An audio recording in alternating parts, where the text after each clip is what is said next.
Hello everyone, I am Chase at Rocky Mountain ATVMC, and this is our Dirt Bike Grip Guide.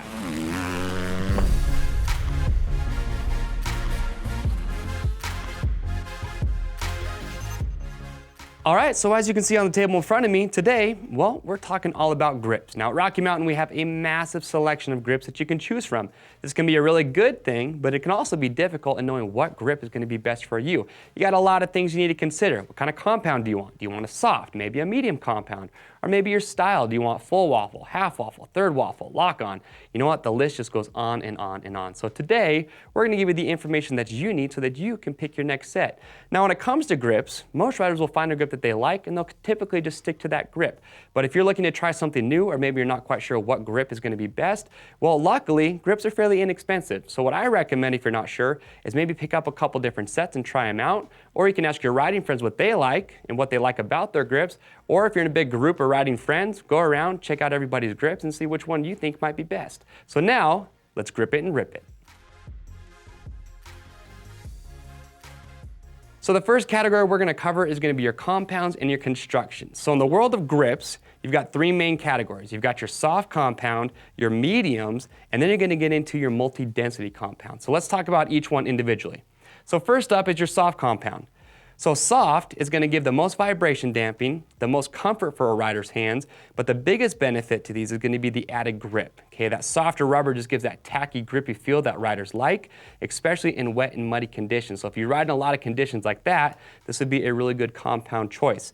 Now with a soft compound, one thing you do want to keep in mind is the durability. Okay, the softer rubber isn't going to last as long as say a medium or a multi-compound grip, so just remember that for durability, not going to be your best option. And also with soft compounds, the end of the grip is also going to use that soft rubber. This is pretty prone to tearing in the event of a crash or a tip over. So a couple of things to keep in mind. But on the table here, you can see I've got a couple really popular soft compound grips that we offer. So this is the Pro Taper Third Waffle, and the other one is this Renthal Full Diamond. So a couple really popular soft compound grips. Next up, we have medium. So a medium compound, it's going to give you the best of both worlds. It's still going to have good feel for the rider's hand, good grip, but also it's going to be a little bit harder than the soft, so it's going to have more durability. So for me, what I recommend for riders, if you're not quite sure if you want a soft or a medium compound, I recommend starting with the medium, just because you're getting a really good all-around grip, and from there, you can kind of decide if you want to go softer or maybe go to a multi-density, but medium is going to be a really good all-around grip choice. So here on the table, I've got a couple different medium compounds. I've got our Tusk medium, and I've also got the EMIG ODI lock-on grips, and we're going to talk about more lock-on grips more here in just a little bit. So after your soft and your medium, now you get into your multi-density. You're going to see some grips that are a dual density and some that are even a triple density. So the purpose, if I pick up these Scots here, the purpose of the dual density is they're going to use a harder compound typically at the base. It's going to give good durability to the grip, but also a softer compound on the outside for good grip and also comfort for the rider's hands. You're also going to notice a lot with these multi-density grips that the donut and also the end of the grip is going to use a harder material. So if you have a crash or tip over, that's going to prevent the outside of the grip from tearing. And you're also going to have added durability around the grip donut as well. So that's going to be your dual density. Now with the triple density grip, they're using 3 materials instead of 2 to give you the best combination of that durability and that feel. For example, I've got these Pro Taper Full Diamonds here. You're going to see on the inside, that's going to be your soft material, good feel and contact for the rider's hands. The donut's going to be more of a medium material, a medium compound, and then the outside is going to be a very hard compound. So that's going to prevent tearing in the event of a crash or a tip over. And same thing is going to go for these Pro Grip 7088s that I have here as well. Now the last grip that we want to show you is a specialty grip, and this is going to be the Renthal Kevlars. Now what's awesome about these, they're a little bit more pricey, but Renthal actually uses a Kevlar blend with the compound, and what's so awesome about these is they still give the feel and the grip of say a soft compound, but that Kevlar gives really good durability. A lot of riders here at Rocky Mountain, including myself, use these grips, and we're very big fans, and what I like too is that the ends of them are going to be nice and hard, so that adds to the durability of the grip as well. And so there you go. That is going to be compounds and construction. All right, so next up, we're going to talk about grip design. Now, there's going to be 2 main categories. You're going to have your waffle and your non-waffle. So with waffle grips, you're going to have 3 types. You have your full, half, and third. So a full waffle design like this Renthal full waffle is going to have that elevated pattern all the way around the grip. Now the purpose of this is to, one, reduce vibration and give added grip for the rider. These are very popular for wet and muddy conditions.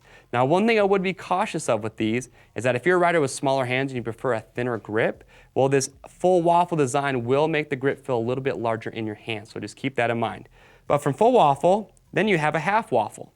So a half waffle, you can see, is going to have a smooth, comfortable contact for the palm of the rider's hand, but then where your fingers would go on the grip, you're going to have the elevated waffle pattern for added grip. So half waffle, this is probably the most common style of grip that you can see a lot of professional motocross and supercross racers using.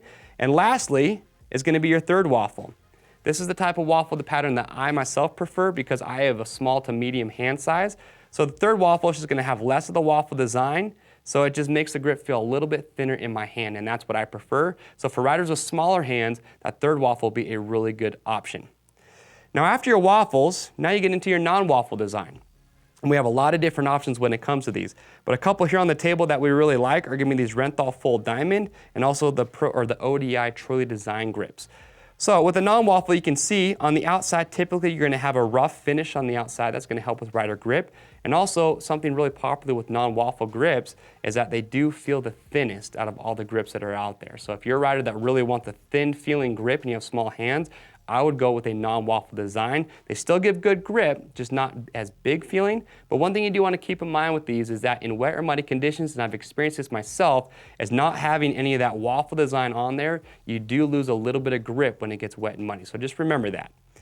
Lastly, let's talk about some specialty grips. And these are grips that really are designed to help reduce vibration to the rider's hands. We have a lot of different styles to choose from, but two of our most popular that we want to show you are the Pro Taper Pillow Tops. So these have been around a very long time, very popular grip. And you can see on the outside they have what they call their Vibrasonics pillow tops. So these are just designed to reduce as much vibration to the rider's hand as possible. Another really popular one are these ODI Rogues. You can see all the way around it has these elevated pads to reduce vibration. So if you're a rider where you go out and ride, your hands and your arms get really tired, and you're looking for a way to help reduce that, well, I would definitely check out some of these specialty grips that we offer. Now, one thing I want to point out too, with these Rogue grips, this is important to keep in mind, is that for riders with smaller hands, just like we talked about that full waffle design, those elevated pads are going to add to the diameter of the grip. And you just got to remember that a larger grip with a smaller hand makes it a little bit harder to hold on to, so it could lead to a little bit more arm fatigue and arm pump. But if you're a rider with larger hands, really, you can get away with just about any grip size.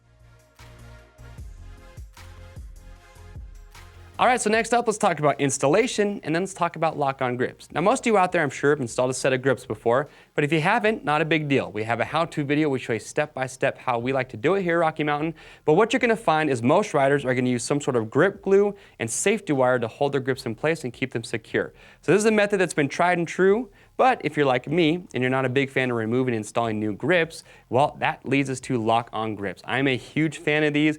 Very, very popular grip design. Now keep in mind with lock-on grips, these are machine specific. So when you're picking yours up, you just need to make sure you enter the make, the model, and the year of your bike before you do that. Now the unique feature with lock-on grips is how easily and how quickly you can install these. So you don't need any grip glue and you also don't need any safety wire.